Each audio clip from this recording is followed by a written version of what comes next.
Welcome! Today, we're going to dive into something that's really at the heart of so many communities, pastoral care and counseling. We're going to explore what it truly means to have a shepherd's heart for people who are hurting and looking for guidance. You know, this quote, it just hits the nail on the head, doesn't it? It completely reframes the whole idea of church. It's not some polished showcase for perfect people, but a place for healing. It's an admission that, hey, we all need care at some point. Okay, so if we're running with that idea, the church as a hospital, then you got to ask, right? What are the tools? How does the healing actually happen? What's the method here? And the answer? Well, it's found in this intentional, faith-based practice we call pastoral care. And this isn't just some side program. It's really a core function, a direct response to that deep, universal human need for compassion and guidance. All right, so let's get into the nitty-gritty. What is pastoral care really? I mean, it's a term we hear a lot, but what does it actually look like on a Monday morning when someone's life feels like it's falling apart? So, at its very core, what we're talking about here is a ministry of support. And notice, it's both spiritual and emotional well-being. It's about guiding people, helping them find restoration, and doing it all from a foundation that's deeply rooted in Scripture. I love this analogy. It's just perfect. Think about it. A caregiver can't just magically stop the storms in someone's life, the grief, the crisis, the confusion. But what they can do is be that steady, unwavering light that offers guidance and helps someone navigate their way to safety. It's all about presence. And that lighthouse idea, it ties right into the main metaphor for this whole ministry, the shepherd. This isn't just some old-fashioned image. It's a really powerful biblical concept. It describes someone who actively guides, who fiercely protects, and who tenderly nurtures the people they care for, all in a way that reflects the heart of the Good Shepherd. So what's the big picture goal here? Well, it's about making love tangible. It's about actually walking alongside people in their mess, showing up at the hospital or picking up that late-night phone call. It's offering real hope and truth, and ultimately, it's about building healthier, more grace-filled communities from the inside out. Okay, so that's the why. But what about the how? How does this vision actually get put into practice? Let's take a look at the practical toolkit a pastoral caregiver uses. Now, this is interesting. You might think the most powerful tool is about what you say, but it's not. It's about listening. And not just hearing words, but active listening, where you're trying to understand the heart, the emotion, the fear behind the words.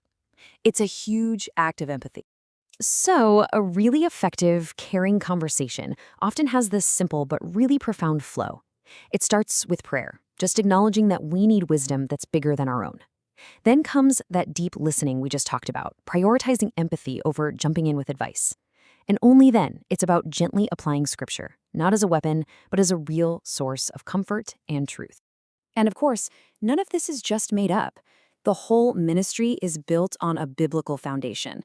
You've got passages like Psalm 23, which paints this incredible picture of God's personal, protective care, and that becomes the model for how we're supposed to care for each other.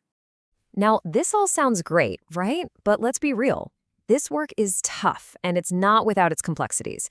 So let's talk about how to navigate the real-world challenges with wisdom, and just as importantly, with care for the caregiver themselves. One of the biggest things to get straight is the difference between pastoral counseling and professional therapy. They are not the same thing, and it's so important to know why. Pastoral care is really focused on spiritual formation. Therapy, on the other hand, is rooted in clinical practice and psychological theories.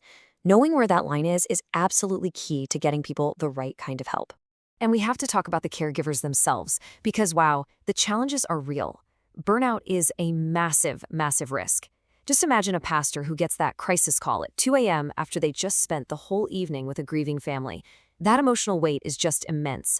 Then you add in the risk of misusing Scripture or trying to counsel someone on an issue that really needs a trained professional. It can get messy.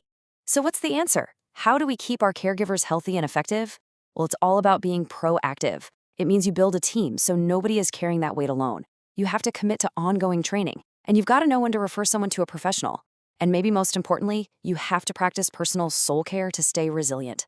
And underlying all of this, there's one word that is absolutely non-negotiable: confidentiality. Seriously, without trust, the whole thing falls apart.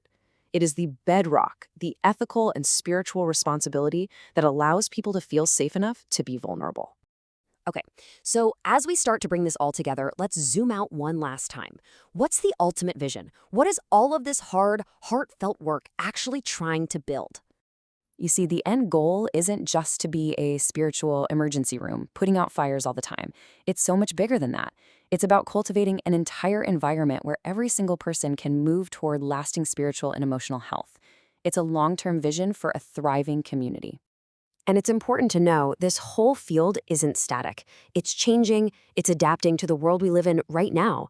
We're seeing a much better integration with mental health awareness, the rise of online platforms to help more people, and a really crucial emphasis on what's called trauma-informed care, which is all about responding wisely to deep-seated pain. So, that brings us all the way back to that powerful lighthouse analogy. We've talked about the theory, the practice, the heart of it all. So now the question kind of comes back to you. Knowing the need out there, how can you be a steady light of support for the people navigating the storms all around you?